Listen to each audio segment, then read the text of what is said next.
하나님 말씀 보시겠습니다. 계시록 2장 1절로 7절 말씀입니다. 함께 읽겠습니다. 에베소 교회의 사자에게 편지하라. 오른손에 있는 7뼈를 붙잡고 7 금 촛대 사이를 거니시는 이가 이르시되, 내가 내 행위와 수고와 내 인내를 알고 또 악한 자들을 용납하지 아니한 것과 자칭 사도라 하되 아닌 자들을 시험하여 그의 거짓된 것을 내가 드러낸 것과 또 내가 참고 내 이름을 위하여 견디고 게으르지 아니한 것을 아노라. 그러나 너를 책망할 것이 있나니 너의 처음 사랑을 버렸느니라. 그러므로 어디서 떨어졌는지를 생각하고 회개하여 처음 행위를 가지라. 만일 그리하지 아니하고 회개하지 아니하면 내가 내게 가서 내 촛대를 그 자리에서 옮기리라. 오직 내게 이것이 있으니 내가 니골라 당의 행위를 미워하는도다. 나도 이것을 미워하노라. 귀 있는 자는 성령이 교회들에게 하시는 말씀을 들을지어다. 이기는 그에게는 내가 하나님의 낙원에 있는 생명나무의 열매를 주어 먹게 하리라. 아멘. 이제 에베소 교회에 대해서 주님이 하신 말씀인데요. 에베소 교회는 아시는 대로 사도행전 19장에서 바울 사도가 2년 3개월 이상을 머물면서, 바울 사도의 사역을 볼 때 한 교회에서 2년 3개월은 최장기간이었습니다. 그 다음이 고린도 교회였죠. 이와 같이 가장 훌륭하다고 말을 할 수 있는 이 바울 사도가 개척을 했고, 그리고 나중에는요 또 그 누구보다도 또 훌륭하다고 할 수 있는 사도 요한이 짧지 않은 기간, 요한이 이제 여생을 이 땅에서 사역을 마칠 때까지 그 교회를 목회했던 그런 교회이기 때문에, 두 사도가 개척을 하고 목회했던 교회이기 때문에, 물론 초대교회는 다 그 비슷한 은혜 가운데 있었겠지만은요, 특히 이 에베소 교회는 하나님의 사랑을, 또 사도들이 예수님을 향하여서 가졌던 그 사랑이 어떠한 것인지를 어느 교회보다도 많이 보고 목도하고 또 깨달아 알았고 따라갔던 그런 교회가 아니었겠는가 하는 것을 이제 생각하게 되었습니다. 그리고 우리가 에베소 교회 7교회 중 에베소 교회 그러면 참 처음에 그냥 자동적으로 떠오르는 단어가 처음 사랑, 이 부분이죠. 아마도 이 처음 사랑에 대해서도 설교가 아주 많이 이제 되어지는 것도 사실인데, 이 처음 사랑이라는 말이 우리에게 아주 귀중하게 들리는 것은 사실이지만은요, 그러나 이 처음 사랑에 대해서 어쩌면 많은 사람들이 정확히 알지 못하고 있을 수도 있습니다. 또 그렇게 설교되어질 수도 있고요. 일반적으로 처음 사랑 그러면은 우리가 처음 예수님을 믿었을 때 그 순수했던, 또 그때 가졌던 주님을 향한 계산하지 않는 열정, 뭐 그런 것을 떠올리지 않습니까? 분명히 그런 의미도 있으리라 생각합니다. 그런데 단순히 처음 사랑이 우리가 예수님을 처음 믿었을 때 그때로 돌아가는 것이라면, 저는 예수님을 믿은 것이 1985년이고요 35년 전이죠. 대학 1학년 때 전도를 받아서 오게 되어졌는데, 만약에 하나님이 허락하셔서 그때로 돌아가라 말씀하신다면 저는 돌아가기 싫습니다 라고 말을 할 것 같습니다. 35년이 젊어지는데도 싫은 이유는요, 젊어지는 것이 싫은 것이 아니라, 시간을 다시 얻을 수 있는 것이 싫은 것이 아니라, 그때의 그 인격, 그때의 성격, 그때의 신앙의 수준으로 돌아가서 그때 겪었던 일을 또 겪어야 된다면은요, 저는 차라리 그냥 계속 이 자리에 있겠다고 주님께 말씀을 드릴 것 같습니다. 저를 아시는 분은 제가 왜 이런 말을 하는지 아실 겁니다. 얼마나 부족한 사람이었는지요. 그래서 제가 이제 그때 있었던 한두 가지 일을 말씀드린다면은, 제가 93년 6월 11일에 그때 교회 청년 자매 한 명에게 프로포즈를 했는데요, 거절당했습니다. 뭐 몇 가지 이유가 있겠지만 주된 이유는 성격 때문이었습니다. 지금은 엄청나게 바뀐 것이고요, 이렇게 제가 모르는 게 아니죠. 우리 가족이 아는 많은 사람들 앞에서 말을 하는 것뿐만 아니라 설교한다는 것은요, 정말 이거는 기적입니다. 과장해서 하는 말이 아니라 하나님이 이제 그렇게 해주셨고, 또 이제 2006년도부터 2016년까지 사역을 하다가 제가 필리핀에 갔지 않습니까? 그때는 설교할 기회가 좀 많아서요, 제가 이렇게 계산을 대충 해보니까 한 10년 동안 2,000번 정도 했던 것 같아요. 그런데 그 2,000번 하면서 한 번도 못했던 것이 있었습니다. 바로 이 단상에 있는 물 마시는 거였죠. 그래서 제가 1년 반쯤 전에 우리 딸 결혼할 때 와서 설교 기회가 주어져서 이 자리에서 일부러 이렇게 한번 따서 마셨습니다. 지금도 한번 마셔보겠습니다.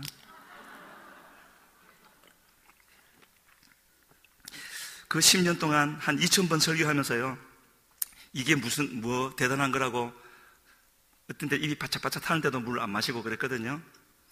뭐냐면 제 성격을 말씀드리는 겁니다. 이제 그런 사람이었기 때문에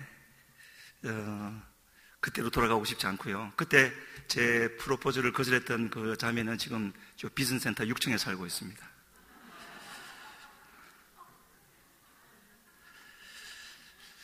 그래서 지금 여기서 말씀하시는 처음 사랑이라는 것은 결코 신앙의 초기로 돌아가라는 말씀이 아니라는 것을 말씀드리고요. 이 계시록 말씀은 1장 1절에 나와 있는 것 같이 1장 1절 제가 읽어드리겠습니다. 예수 그리스도의 계시라. 이는 하나님이 그에게 주사 반드시 속히 일어날 일들을 그 종들에게 보이시려고 그의 천사를 그 종 요한에게 보내어 알게 하신 것이라. 첫 부분에 뭐라 그러시냐면은 예수 그리스도의 계시라. 물론 성경이 전부 예수님의 계시이고 하나님의 계시이지만 이 계시록 말씀은요, 다른 성경과는 차이점이 있다면 우리의 구원을 다 이루시고 이제 보좌에 앉아 계시면서 앞으로 남은 한 가지 일, 다 이루어졌지만 남은 한 가지 주님의 구원 사역의 마지막 부분이 되어지는 다시 오실 그 일을 앞두고 하셨다라는 말씀. 그렇기 때문에 여기서 하시는 말씀은 너무나도 중요하다는 것을 우리가 생각해 볼 수 있는 것이지요. 그리고 이 7 교회에 주신 말씀들은 꼭 필요한 것, 있으면 좋지만 없어도 뭐 괜찮은 그런 류의 말씀이 아니라는 것입니다.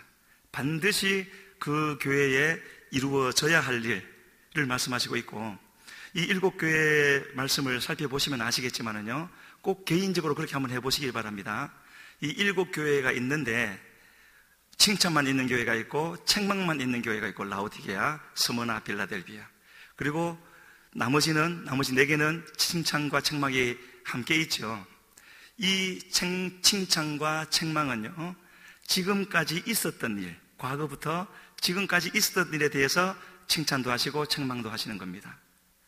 그리고 이것이 지나간 후에 이 7 교회를 향하여서 동일하게 각 교회의 상황에 맞춰서 하나님이 명령을 주십니다. 이 명령은 각 교회마다 다 다르지만 동일한 것은요, 명령은 다르지만 동일한 것은 그 명령에 순종하실 때는 이런 상을 주고 불순종할 때는 이런 벌이 있을 것이라고 했는데, 이 상과 벌이 영원에 관한 것이라는 것이죠.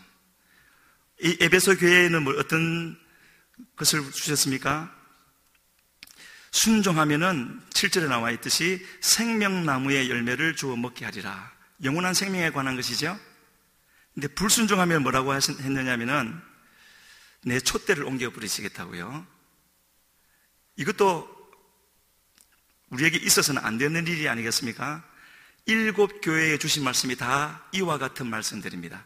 그래서 개인적으로 이걸 한번 쭉 정리해 보시면은 큰 하나님의 뜻에 대해서 큰 어떤 깨달음을 얻을 수가 있고요. 원하시는 분은 그렇게 한번 해보시기를 권유드립니다. 그래서 앞으로, 지금까지는 잘한 것도 있고 잘못한 것도 있는데, 그러나 주님께 중요한 것은 그 교회에 중요한 것이게 되겠죠. 지금부터 중요한 것은 앞으로 어떻게 하느냐가 더 중요한 것이다. 그것을 말씀하고 있고, 그렇기 때문에 우리는 너무나 감사하죠. 지금까지 신앙생활을 잘했으면 상을 받으니까 감사한 일이고, 혹 잘못했어도 지금 주시는 말씀을 하나님의 말씀으로 받고 생명으로 여겨서 순종하면 하나님이 잊은 것은 없는 것 같이 다 회복시켜 주시겠다고 말씀하시니까 얼마나 감사한 일이 되어집니까? 이렇게 좋으신 하나님을 우리가 믿고 섬기면서 나가고 있습니다. 그래서 이 계시록을 쓰기 위해서 하나님이 한 일을 행하셨는데, 그 일은 사람 보기에는, 또 이 사도 요한 보기에는 이해하기가 쉽지 않은 일이었죠. 어떤 일이었습니까? 죄 없이 잡혀서 밤모섬이라고 하는 섬에 유배당하는 것이었죠. 그 섬에 간다라는 것은 죽어야 나오는 것을 의미했기 때문에 아마 사도 요한은 다르게 생각했을지도 모르겠지만, 이 요한과 함께 신앙생활하는 제자들은 많이 말려서 되는 것이 아니라 많이 아쉬워하고 이해할 수 없는 면이 있다고 생각했을지도 모르겠습니다. 그래서 이 밤모섬에 유배되어졌고, 하나님의 역사로 다시 나와서 이제 에베소 교회에 가서 그 교회를 섬기면서 있게 되었었는데, 이 계시록이 요한이 밤모섬에 있을 동안에 계시록이 기록될 그때 당시는요, 로마는 굉장히, 로마 제국 전체가 혼란한 가운데 있었습니다. 물론 유배되기 훨씬 이전이지만 네로가 새로운 로마를 건설하기 위해서 자기가 방화를 하고, 그래놓고는 그것을 그리스도인들에게 그 죄를 뒤집어 씌우고, 심지어는 이 로마에 있는 자기 정원에, 네로의 정원에다가요, 기둥을 세워놓고, 기둥을 쫙 세워놓고 그 기둥에 그리스도인들을 묶고 그들의 몸에 타르, 기름이죠, 타르를 완전히 다 묻혀서 불태워 죽이는 겁니다. 그래서 어떤 사람이 시를 쓰기를 그 타는 불로 밤을 다 밝혔다고요. 그렇게 죽어가는 그 사이를 네로는 말을 타고 달리면서 그렇게 기뻐했다 합니다. 그래서 이런 상황 가운데 있었지만, 그때의 그리스도인들은 예수 그리스도를 믿는 믿음이 흔들리지 않고 기꺼이 순교를 택하는 가운데 있었고, 그러면서 로마 제국은 큰 혼란 가운데 빠지게 되어졌습니다. 그러면 왜 하나님은 굳이 이 요한을 그냥 에베소 교회에 있으면서 평안한 가운데 말씀, 계시록 말씀을 주실 수도 있는데, 왜 굳이 나중에 꺼내 주실 거면서 그런 밤모섬에 들어가게 하셨는가? 하나님이 허락하셨으니까, 또 거기서 만나 주셨으니까 주님이 가게 하신 것이죠. 왜 그래야 했겠습니까? 주님의 뜻이 있기 때문이지요. 하나님의 뜻을 알게 되어진다는 것, 하나님의 말씀을 받게 되어진다는 것은 우리가 원해서 되는 것이 아니고 전적으로 주님이 하시는 것이지만, 그러나 사람 쪽에서 준비되어져야 할 것이 있습니다. 뭐겠습니까? 온 마음을 주님께로 향하는 건요. 주님 주시려면 주시고 말라면 마십시오. 그런 사람에게는 임하지 않는 거죠. 개나 돼지에게는 진주를 던지지 말라 했지 않습니까?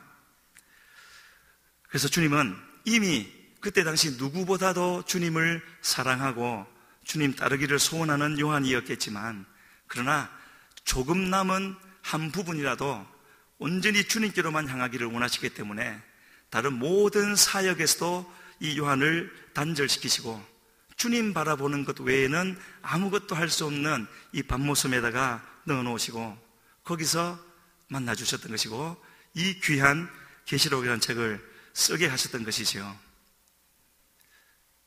지금 우리는 하나님께 얼마만큼 집중하고 있는가를 생각해 봐야 할 대목이 되어집니다. 물론 우리는 다 주님을 믿고 주님 따르기를 원하고 그러는 사람들이지만은요, 주님이 원하시는 것은 항상 많이가 아니라 상당한 부분도 아니고 전부입니다. 성경이 전체 그렇게 말씀하고 있지 않습니까? 다하여 사랑하라 그러시죠.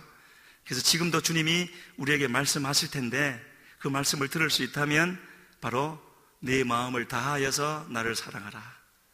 그렇게 할 때 주님이 우리를 위하여서 예비하신 것을 주실 겁니다. 왜냐하면 성경이 말하는 우상숭배라는 것은요, 꼭 어디에 가서 절을 하는 그것을 말하는 것이 아니라 우리의 마음이 주님 아닌 다른 것에 나누어지는 것을 말하고 있고, 우리의 마음이 오직 주님께로만 향하여서 하나가 되어진 상태를 심령이 청결하다고 말씀하시기 때문입니다. 그러한 자리까지 나가는 우리가 되어야 될 줄로 믿습니다. 그러면 왜 그런 마음이 되어야 되는가? 이렇게 주님의 말씀을 받고 진리를 깨닫게 되어지는 것은요, 아무리 우리가 성경을 지금 우리에게 주어진 이런 많은 책들, 66권의 책들이 있는데, 그런 말이 있지 않습니까? 전에 손문수 목사님도 오셔서 그런 말을 했죠. 로마서를 10,000번 읽어도 깨닫지 못하는 사람이 있었다고요.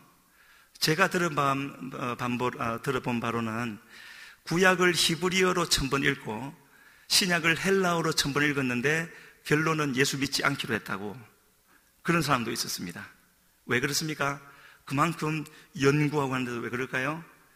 말씀을 복음으로 깨닫는 것은요, 나의 노력도, 말씀을 읽고 묵상하고 기도하고 암송도 하고 하는 노력도 반드시 필요하지만, 그러나 결정적으로는 주님이 열어주셔야 되는 것입니다. 우리 마음을 열어주셔야 되고 우리의 영을 열어주셔야 되는 것이죠. 그래야 진리로 깨달을 수가 있는데, 그러려면 우리가 어떻게 해야 되느냐 하면은 주님의 임재가 함께 하셔야 되는 것입니다. 그래서 우리 예배 첫 부분에 예수 우리 왕이여 부르시면서 주님이 이 땅에 이 자리에 오시지 않으면 우리가 하는 이 모든 것이 아무것도 아니라고 제가 말씀을 드렸죠. 그래서 주님의 임재가 있게 되어지면 곧 그 말은 주님이 거룩하신 분이라는 것을 우리의 몸이 깨닫게 되어지고 우리 영이 깨닫게 되어지면 그제서야 비로소 하나님이 어떠한 분이시고 또 읽고 있는 이 말씀이 어떠한 것인가 하는 것이 머리로는 알았을지 몰라도 이제는 마음에 들어오게 되어져서 그 말씀을 위하여서라면 기꺼이 희생할 수 있는, 내어놓을 수가 있는 그런 사람들이 되어지는 것이지요. 이 베델에서의 야곱, 오늘 담임 목사님이 설교해 주셨는데, 이 베델에서의 야곱, 이 베델이라는 곳은 그곳에 오기 직전까지 이 야곱은 하나님에 대하여 듣기는 했지만 직접 만나지는 못했는데, 바로 그 자리에서 비록 꿈이었지만 하나님이 찾아와 주셨고, 하나님이 임하시고 나니 그 광야 들판 한가운데가 어떤 곳이라는 것을 알게 되어졌습니까? 하나님의 집이고 하늘로 향하는 문이라고. 다른 것 아무것도 없지요. 주님이 임하시기 직전까지는 그냥 들판이었지만 주님이 임하시니까 그것을 깨닫게 되어졌고, 그랬던 것처럼요, 주님이 항상 우리와 함께 하시는 것이 우리에게는 모든 것이다 라고 말을 할 수가 있습니다. 그래서 이 요한계시록을 깨달을 때도 마찬가지였습니다. 사도 요한이 요한복음 13장 23절을 보게 되어지면은 이렇게 말씀하신 것이 있습니다. 같이 읽겠습니다. 예수의 제자 중 하나, 곧 그가 사랑하시는 자가 예수의 품에 의지하여 누웠는지라. 저 사람이 요한이죠. 얼마나 예수님을 사랑하고 또 가까웠으면 예수님의 품에 의지하여 이렇게 누웠다고요? 저 같으면 저렇게 못할 것 같은데요. 우리 성도님들은 어떻습니까? 저 정도로 주님과 사이에 아무런 격이 없는 그런 사이였는데, 그러나 저기에 나오시는 저 예수님은 육신을 입고 계신 주님이셨죠. 그런데요, 계시록을 받게 되어지는 이 밤모섬에서 요한이 다시 한번 예수님을 만나게 되어지는데, 여기서는 전혀 다른 주님을 보게 되어집니다.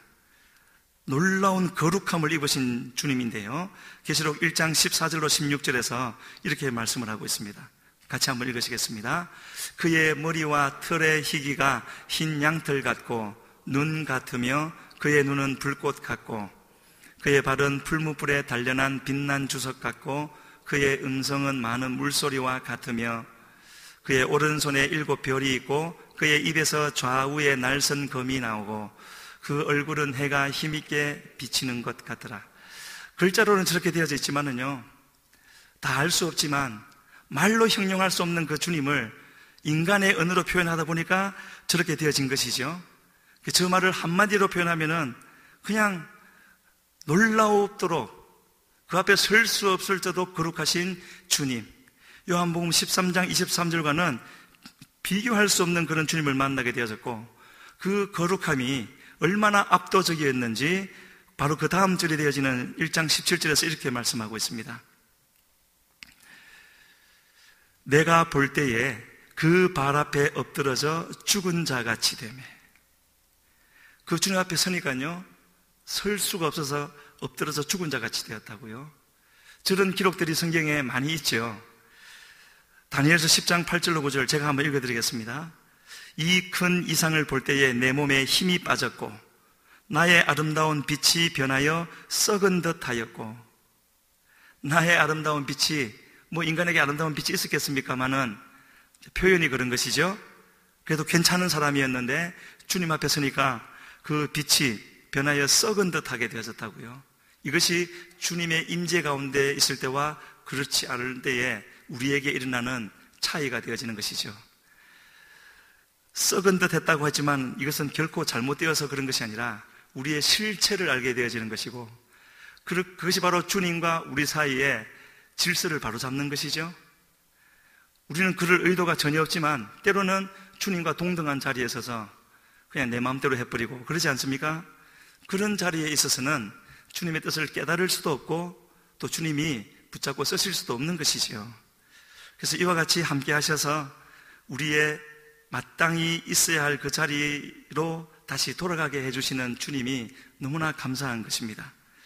이렇게 찾아와 주셔서 빛을 비춰주셔야만이 우리는 주님 없이는 죽을 죄인이라는 것을 알게 되어지기 때문이지요. 제가 요 근래 말고요, 오래전에 이제 목사님 모시고 신방 수행할 때 한 번씩 이제 일꾼들 할 때 광안리 때부터 이제 큰 일꾼으로서 섬기셨던 분을 신방할 때면 몇 번 그런 경험이 있었습니다. 제가 알지 못했던, 저분에게 저런 은혜가 있었구나. 주님이 찾아오셔서 만나고 그렇게 해서 변화되어지고 했던 간증들, 아주 놀라운 간증들을 하시는 것을 들으면서 그래서 오늘날까지 저렇게 주님의 일을 하시는구나 하게 되어지는데요. 이처럼요, 우리는 주님이 찾아와 주셔서 채워주시는 그 은혜가 없으면 주의 일을 할 수가 없는 것이죠. 그런 은혜가 없이 일을 하고 있다면 그거는 굉장한 슬픈 일이 되어질 겁니다. 그래서 잠언 29장 18절에 이런 말씀이 있습니다. 함께 읽습니다. 묵시가 없으면 백성이 방자히 행하거니와 율법을 지키는 자는 복이 있느니라. 저기서 말하는 묵시라는 것은 나에게 주시는, 지금 이 시간에도 우리에게 말씀을 주시기를 우리가 원하지 않습니까? 되게 꼭 필요한 말씀, 내가 잘하고 있으면 칭찬의 말씀이 되어질 것이고 잘못한 것이 있다면 그렇게 가면 안 돼라는 책망의 말씀이 있을 텐데, 그 묵시가 없으면 백성이 방자히 행한다고요. 바꾸어 말하면 묵시가 있으면 주님 앞에 바르게 간다는 뜻이 아니겠습니까? 저것은 한 번으로 되는 것이 아니고 두 번, 세 번, 네 번, 10번, 100번으로 끝나는 것이 아니라 우리가 이 땅에 사는 동안에는 계속 있어져야 할 것이지요. 지금 있어야 되는 것이고, 그래야 우리가 주님을 바르게 따라갈 수 있고 바르게 믿을 수 있고 맡기신 일을 바르게 감당할 수가 있는 것입니다. 이런 말씀을 나눌 때는 각자가 자기를 되돌아 봐야 됩니다. 과거에 그런 것을 있었다는 것으로 위로를 삼거나 면제시키지 말고 지금 그 은혜가 내게 있는가 하는 건요. 그래서 이런 임재가 임할 때 그 임재 가운데 있었던 사람들은 하나같이 하나님 앞에 외쳤던 말이 있는데, 이사야가 했던 말을 보면은 알 수가 있습니다. 화로다 나여 망하게 되었도다. 입술이 부정한 사람이라고요. 그러면 죽어야 되는 것입니까? 죽어야 될 것 같으면 주님이 오시지 않지요. 그것을 깨달아 알고 그 자리에서 주님을 섬기라는 것이지요. 내게 주신 은혜가 어떠한 것이고, 그러면 지금 나는 어떻게 주님을 섬겨야 될 것인가 하는 것을 깨달았고 마음에 그것을 지키어서 주님의 맡겨진 일을 감당하라는 것이겠지요. 이처럼 하나님을 바르게 아는 지식이 내 속에 있는 가운데 내 속에서 나오는 하나님에 대한 두려움, 경외함, 이것이 우리 가운데 지금 다시 일어나야 하겠고요.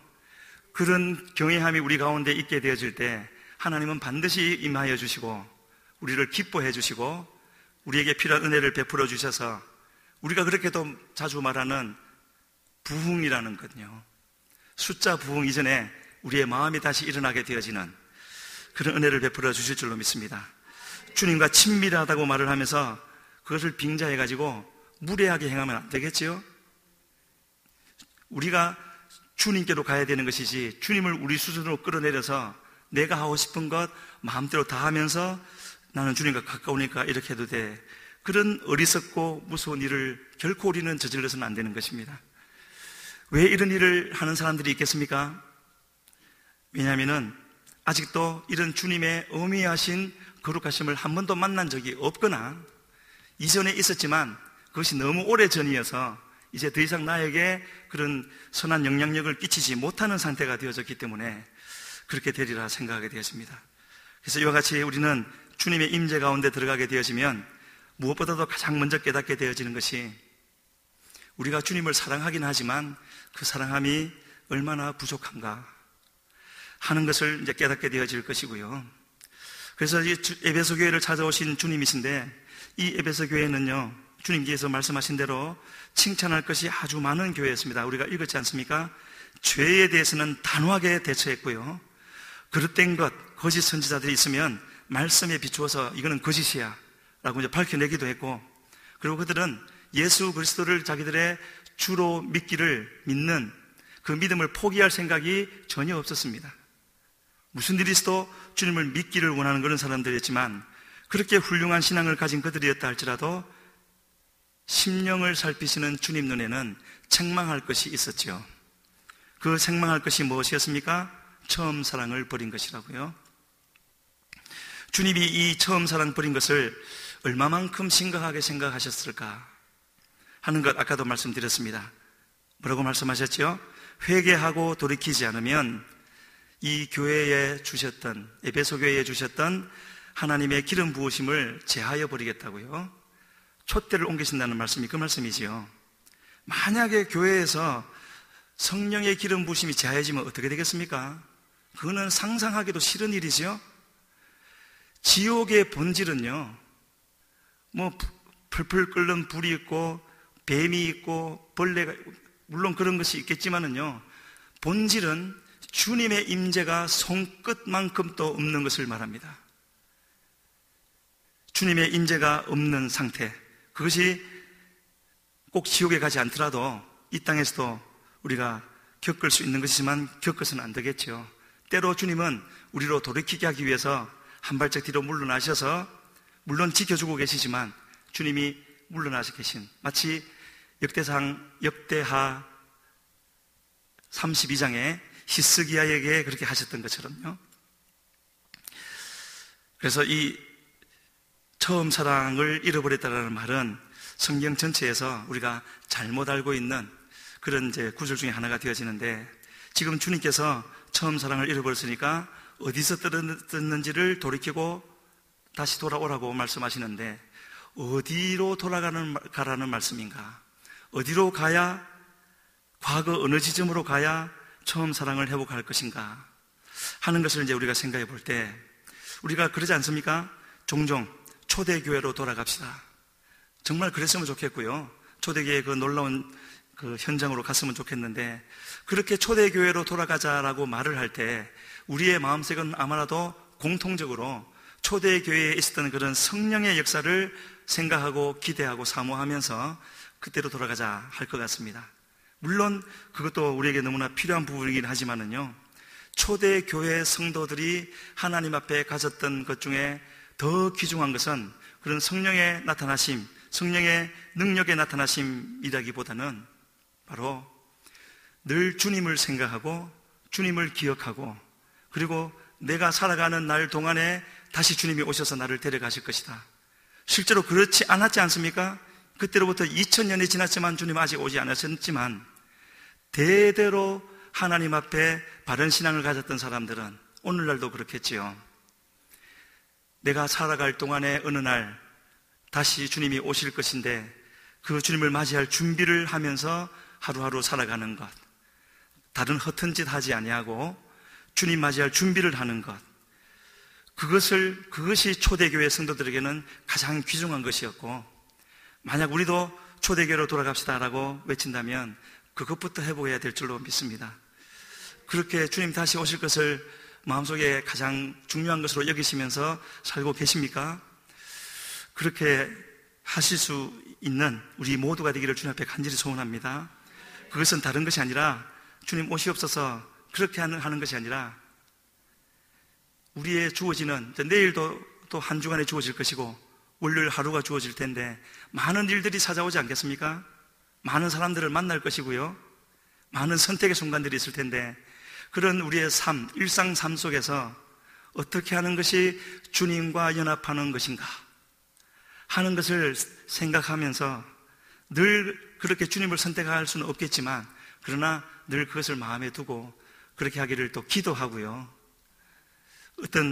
지금 저같이 이렇게 설교 순서가 주어지면 이 순서를 위해서도 간절히 기도하고, 설교 내용도 준비해야 되겠지만 주님이 함께 하시지 않으면, 주님이 은혜 주시지 않으면 아무 소용없습니다 하고 간절히 주님을 찾는 그런 것도 있어야 될 것이고, 직장 생활할 때, 또 집에서 가정을 돌볼 때 늘 하는 일이지만 주님이 함께 하시기를, 주님께서 기뻐하시는 일을 선택할 수 있도록 그런 마음의 소원을 가지고 살아가는 것이 다시 오실 주님을 기다리는 우리의 신앙이 될 줄로 믿습니다. 그래서 주님께서 악한 자라고 말한 사람 중에요, 이런 사람이 있었습니다. 그 사람은 예수님이 오실 것을 믿는 사람이었고 언젠가는 반드시 올 것이라고 믿었습니다. 그런데 주님이 그를 악하다고 말씀하셨던 부분은 바로 마태복음 24장 48절에 이르는 대로 주인이 더디 오리라, 내 생각보다는 더 더디 오리라, 내가 살아있을 동안에는 오지 않을 것이다, 그렇게 말은 안 하겠지만은 주님 오심을 준비하지 않는 사람들을 일컬어 말씀하시는 것이겠죠. 그런 사람을 악한 종이라고 말씀하시는 분이라는 것을 우리가 잊지 말고, 속히 오실 주님, 성경에서 속히라는 말은요, 정해진 그때에서 1초도 늦추지 않고 바로 그때 오신다는 뜻입니다. 그런 주님을 우리가 믿어드리면서 나갈 수 있는 우리가 되기를 바라고요. 그래서 사도 요한은, 이 계시록을 썼던 사도 요한은 요한복음을 다 마무리한 후에 그게 20장에서 끝이 났는데요, 21장에 부록같이 디베랴 계시라고 부르는 한 사건을 거기에 덧붙여 놓았습니다. 거기 21장 15절로 17절 우리 같이 한번 읽으시겠습니다. 좀 길지만은 주님의 무슨 말씀을 하셨는가에 초점을 두고 같이 읽겠습니다. 시작. 그들이 조반 먹은 후에 예수께서 시몬 베드로에게 이르시되, 요한의 아들 시몬아, 내가 이 사람들보다 나를 더 사랑하느냐 하시니, 이르되 주님 그러하나이다, 내가 주님을 사랑하는 줄 주님께서 아시나이다. 이르시되 내 어린 양을 먹이라 하시고, 또 두 번째 이르시되 요한의 아들 시몬아, 내가 나를 사랑하느냐 하시니, 이르되 주님 그러하나이다, 내가 주님을 사랑하는 줄 주님께서 아시나이다. 이르시되 내 양을 치라 하시고, 세 번째 이르시되 요한의 아들 시몬아, 내가 나를 사랑하느냐 하시니, 주께서 세 번째 내가 나를 사랑하느냐 하심으로 베드로가 근심하여 이르되, 주님 모든 것을 아시오매 내가 주님을 사랑하는 줄을 주님께서 아시나이다. 예수께서 이르시되 내 양을 먹이라. 베드로의 대답에 초점을 맞춰 말을 나눌 수도 있겠지만, 지금은 주님이 하셨던, 주님이 세 번 반복하여 두 가지를 말씀하셨죠. 첫 번째는 무엇이었습니까? 내가 나를 사랑하느냐, 이 사람들보다 나를 더 사랑하느냐. 베드로가 뭐라고 대답을 했을 때 두 번째 주님의 세 번 반복하신 대답은요, 내 양을 먹이라 이죠. 이 첫 번째 말과 두 번째 말이 이어지는 것입니다. 왜 이 말씀을 하시겠습니까? 주님은 네가 나를 사랑하느냐, 내 양을 먹이라. 어떻게 주님을 양을 먹이라는 말씀입니까? 우리가 라고 질문을 할 수 있겠지만은요, 물론 성경 공부를 잘 가르치고 이렇게 설교도 하고 여러 가지로 말씀을 먹일 수 있겠지만 그것도 꼭 필요한 일입니다. 그러나 주님이 여기서는 말씀을 가르치라 말씀하지 아니하시고 네가 나를 사랑하느냐, 내 양을 먹이라 그러셨죠. 세 번이나 그러셨죠. 왜 그렇게 하셨겠습니까? 바로 이 베드로가 했던 일이 있기 때문이었죠. 주님은 베드로를 주님이 떠나시고 나서 베드로뿐만 아니라 12사도 그리고 오늘날 우리까지도 구원하시고 이렇게 많은 은혜를 베풀어 주시고 또 이런 목사로 세우기도 하시고 선교사나 우리 교회 같으면 선교회장, 장로 많은 직분들을 맡겨주시는 것은 다른 것 아니지 않겠습니까? 주님의 양을 먹이라고요. 어떻게 해야 그 양을 먹일 수 있다고 지금 말씀하시는 것입니까? 베드로에게 이르신 것이 아니라 내가 나를 사랑하느냐, 그 말씀 속에는 다른 사람은 몰라도 베드로는 알았을 겁니다. 네가 나를 부인함으로, 네 목숨을 위해서 네가 나를 3번 부인함으로 네가 먹여야 할 나의 형제들을 너는 먹이지 못했을 뿐만 아니라 그들의 믿음을 약하게 만들었고, 하나님의 진리면은 다 된다는 그 믿음을 의심하게 만들었고, 주님이 가장 높으시고 가장 귀한 분이라는 그 믿음을 너는 없게 만들었다. 그 말씀을 하시는 것이었고요, 그 말씀이 베드로에게는 전달되어졌을 겁니다. 그래서 주님은 네가 나를 사랑하느냐, 내 양을 먹이라.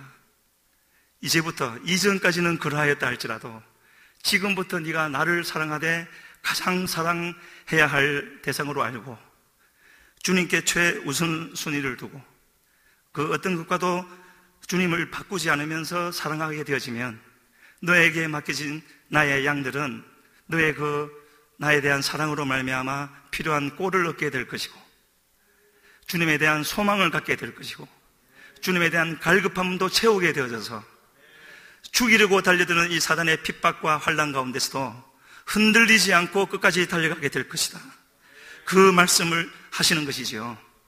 오늘날 이 땅에 있는 모든 교회, 우리 해운대 순복음교회도 많은 것이 필요하겠지만은요, 그 중에서 가장 필요한 것이 있다면 이처럼 그 직분이 무엇이 되었든지 주님께 온전히 헌신되어져서 주님을 사랑하고 주님을 선택하고 주님을 가장 귀하게 여겨드리는, 그래서 그 주님을 위해서라면 주님께서 주시는 그 말씀을 온전히 순종하여 나가는 그런 사람들이 우리에게는 너무나 필요한 때이고요, 그런 사람들이 있게 되어질 때, 그런 사람들이 내 옆에 있게 되어질 때 나는 생명의 떡이신 예수 그리스도를 다시 먹게 되어질 것이고 또 내 옆에 있는 사람에게도 먹이게 될 것이고요, 그렇게 되어지면은 교회가 든든히 서지 않겠습니까?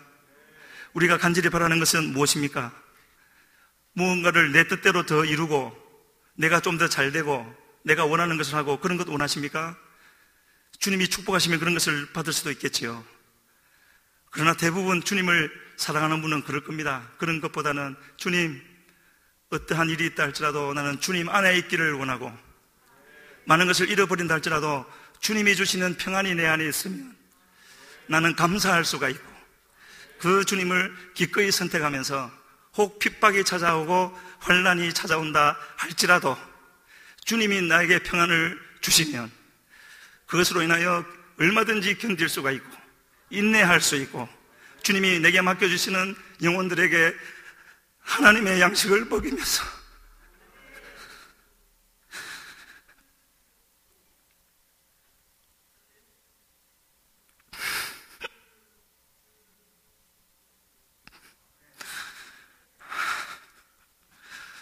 그렇게 우리에게 주어진 길을 끝까지 가게 되어질 줄로 믿습니다.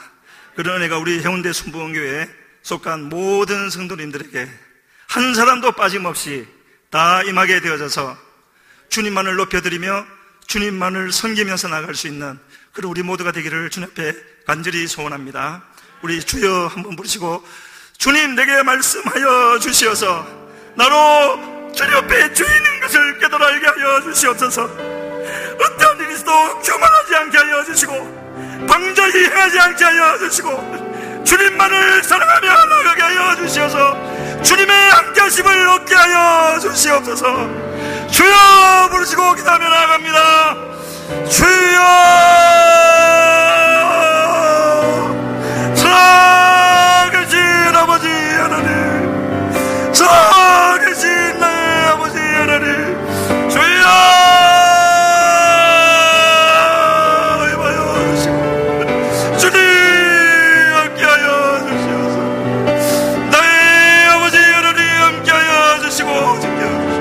주여, 우리의 그 크신 우리를 살아가요. 아버지, 오늘 날 이 자리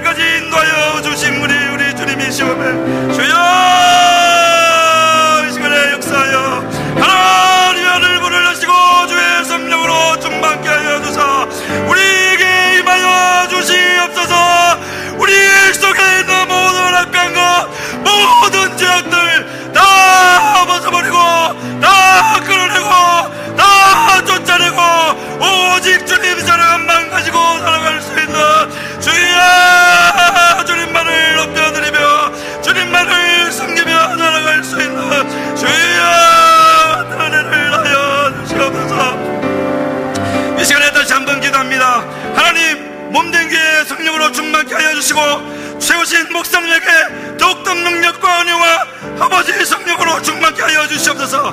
병중에 계신 우리 사모님 이 시간 일으켜 주시옵소서. 모든 환우들 일으켜 주시옵소서. 주여 부르시고 기도합니다.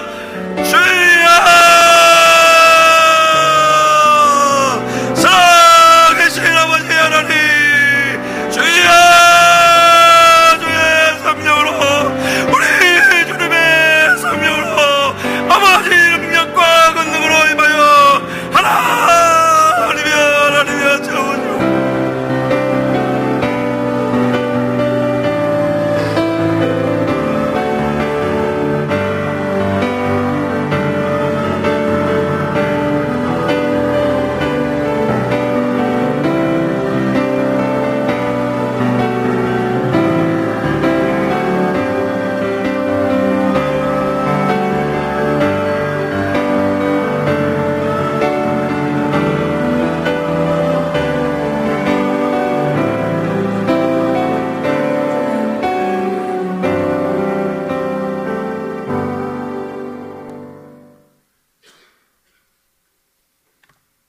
할렐루야. 우리 다 같이 찬송가 한 장 부르시겠습니다. 찬송가 425장 부르시겠습니다. 간절한 마음으로 부르십시다. 주님의 뜻을 이루소서 고요한 중에 기다리니. 저 뒤에 계신 우리 젊은 사람들 말이죠, 한 몇 분 내려가가지고 사무실에 내 방에 보면 박스가 2개 크게 있어요. 그거 가지고 올라오세요. 그래서 이따 나눠드리기를 바랍니다. 우리 청년들이 찬송가 425장 부르시겠습니다.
눈보다 희게 하옵소서.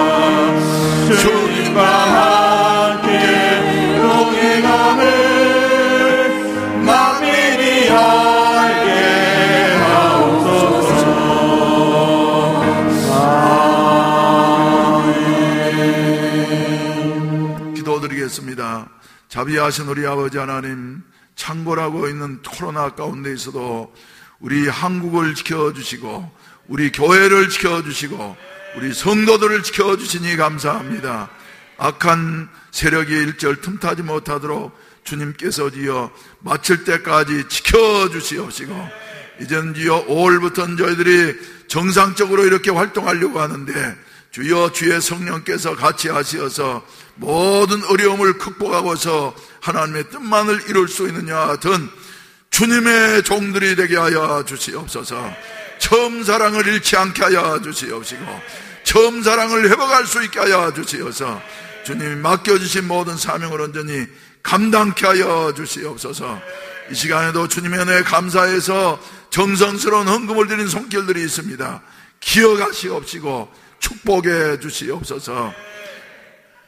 또 이렇게 주여 어려운 가운데에서도 오늘 저녁 예배에 참석하신 우리 성도들의 발걸음마다 주님이 기억해 주시옵시고 붙잡아 주시옵시고 살아간 날 동안에 하나님의 도우심 가운데 좋은 일들만 있어지게 하시고 하나님의 명령을 따라서 주여 일어나 베델로 올라가서 거기서 제단을 쌓았던 야곱의 축복이 우리 성도들 한 사람 한 사람에게 있어지게 하여 주시옵소서.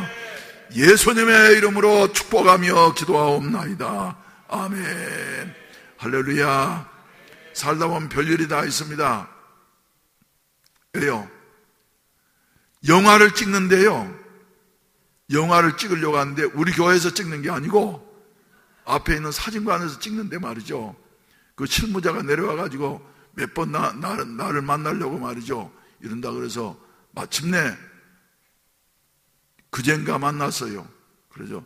그러면 차를 한 40대쯤 주차를 한다 그러는데 말이지, 예, 주차비를 얼마나 들여야지 되겠냐고. 내가 뭐라 그랬겠어요? 우리 교회는 주차비가 비싸다고.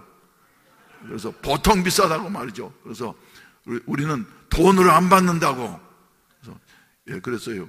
뭐 하려고 그랬냐 그러면 당신들 예수 믿겠다고 하면은 돈 안 받고 그냥 되게 하겠다고 그러려고 그랬는데 말이죠, 이 사람이 그걸 말이죠 아주 비싸다고 그러면서 해운대는 주차장 특고기 때문에 1시간에 3,000원 이상씩 되는데 말이지 40대를 한 10시간씩 되면은 그 돈이 얼마예요?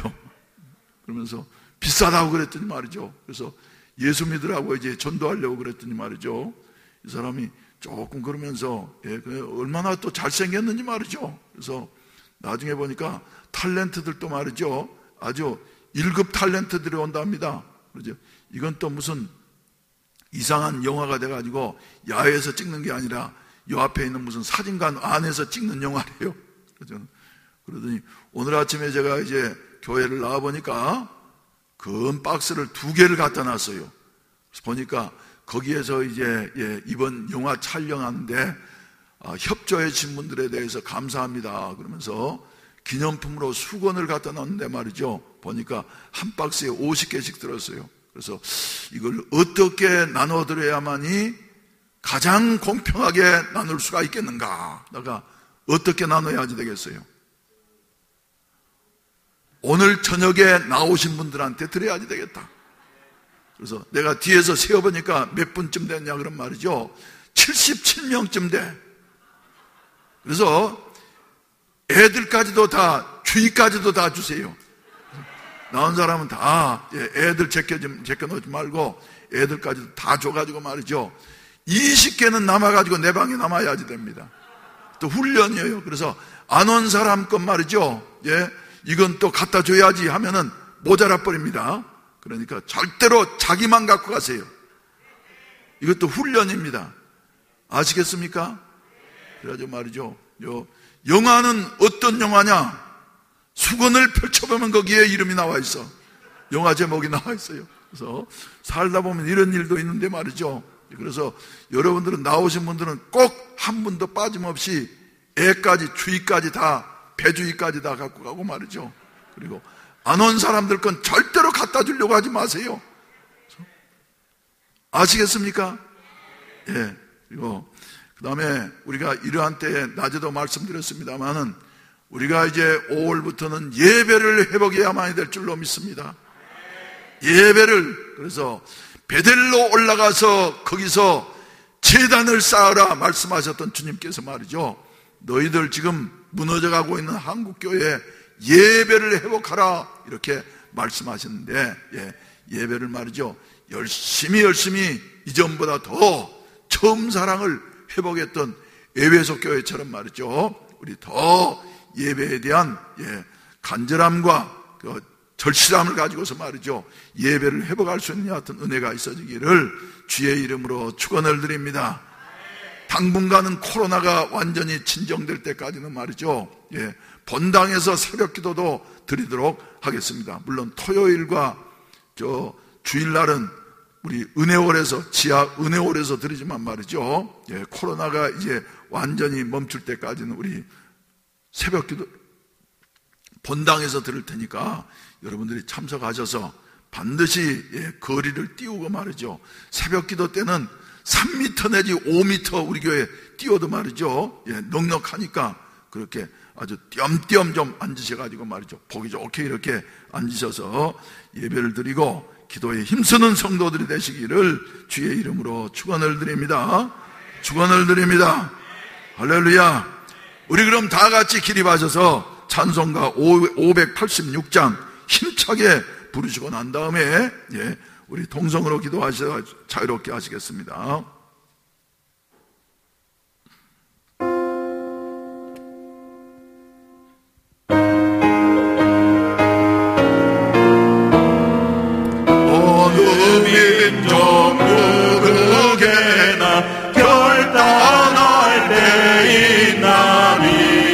창과 거짓 싸울 때에 어느 편에 설던가 주가 주신 새 목표가 우리 앞에 보이니 빛과 어둠 사이에서 선택하며 살리라. 고상하고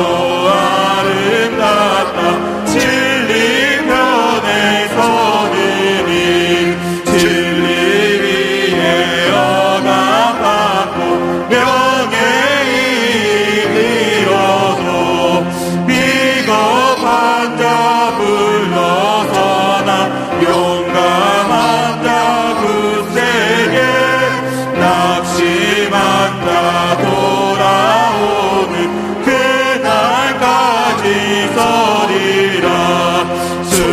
순교자의 빛을 따라 주의 길을 쫓아서 십자가를 등에 지고 암만 향해 가리라.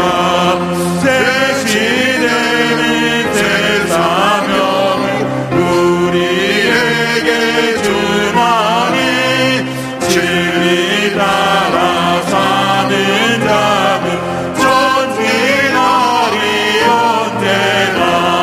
학이 비록 성하여도 진리 더욱 강하다. 진리 따라 살아갈 때 어려움도 당하리. 우리 가는 그 앞길에 어두운 장막 덮쳐도 하나님이 함께 계셔 항상 지켜주시리. 다시 한번 어느 민족 누구에게나 결단할 때 있나니. 창과 거짓 싸울 때에 어느 편에 설건가 주가 주신 새 목표가 우리 앞에 보이니 빛과 어둠 사이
자비하신 우리 아버지 하나님, 악과 선이 주여 대치되어져 있는 이 마지막 때에 저희들 하나님의 백성으로 살아가게 하시니 감사합니다. 저희들의 이름을 이제는 야곱이라 더 이상 부를 것이 아니라 이스라엘이 네 이름이 되리라고 하나님께서 베델로 올라가 제단을 쌓는 야곱에게 말씀해 주셨사오며, 야곱에게 거기서 하나님께서 제단 쌓는 야곱에게 복을 주시어서 마침내 주여 왕들이 네 허리에서 나오리라고 우리 하나님께서 선언하시고, 주여 하나님께서 야곱이를 사용하시고 믿음의 조상이 되게 하셨을 뿐만 아니라 야곱이가 주여 기도한 대로 12아들들이 12지파들이 그대로 복을 받는 이와 같은 그 가문의 어른이 되게 하시고 복의 근원으로 하나님께서 세워주셨음을 믿습니다. 오늘 또 주여 저희들 이렇게 이 저녁에 나와서 예배에 참석하신 우리 성도들 한 분 한 분의 발걸음을 주님이 기억해 주시옵시고 붙잡아 주시옵시고 저들을 사용해서 이 어두워지는 시대 속에 빛을 발할 수 있는 이와 같은 용사로 사용하여 주시옵소서. 우리 아버지 하나님, 특별히 주여 우리 돌아가는 발걸음마다 주님이 동행해 주시어서 세상을 이기게 하여 주시옵시고 하나님의 영광을 높이 드러낼 수 있게 하여 주시옵시고 기도의 용사들이 되게 하여 주시어서 마지막 때 빛을 발할 수 있는 이와 같은 빛의 사명을 감당케 하여 주시옵소서. 성령께서 한 분 한 분을 사로잡아 주시고 주장해 주시옵소서. 예수님의 이름으로 기도하옵나이다. 아멘. 하늘에 계신 우리 아버지여, 이름이 거룩히 여김을 받으시오며 나라에 임하옵시며 뜻이 하늘에서 이루어진 것 같이 땅에서도 이루어지이다. 오늘날 우리에게 일용할 양식을 주옵시고 우리가 우리에게 죄 지은 자를 사하여 준 것 같이 우리 죄를 사하여 주옵시고 우리를 시험에 들게 하지 마옵시며 다만 악에서 구하옵소서. 대개 나라와 권세와 영광이 아버지께 영원히 있사옵나이다. 아멘. 주여 삼창하시고 간절히 기도하시다가 자유롭게 하시겠습니다. 주여 주여